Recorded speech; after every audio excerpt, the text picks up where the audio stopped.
सिंध में बल्दियाती इंतखाबात, फौज का तैनाती से इनकार, क्या 20,000 फौज और रेंजर्स नहीं दी जा सकती? रैपिड एक्शन के लिए तैयार।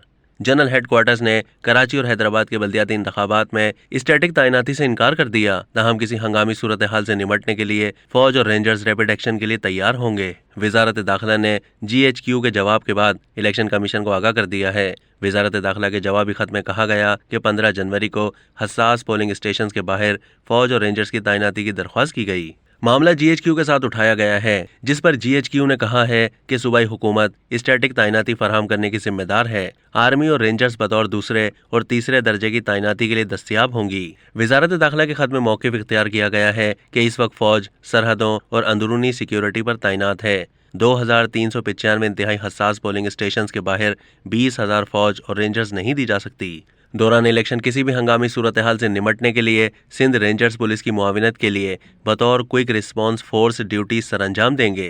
हेडक्वार्टर्स पाकिस्तान रेंजर्स सिंध में DG rangers Sindh major general Azhar Waqas की ज़ेर सदारत सिक्योरिटी के हवाले से इजलास मुनक्किद हुआ, जिसमें इलेक्शन के दौरान सिक्योरिटी को मौसर बनाने के लिए सिक्योरिटी इक़दामात का भी जायजा लिया गया। अब तक के लिए इतना ही। मज़ीद मालूमात के लिए डेली जंग के YouTube चैनल को सब्सक्राइब कीजिए।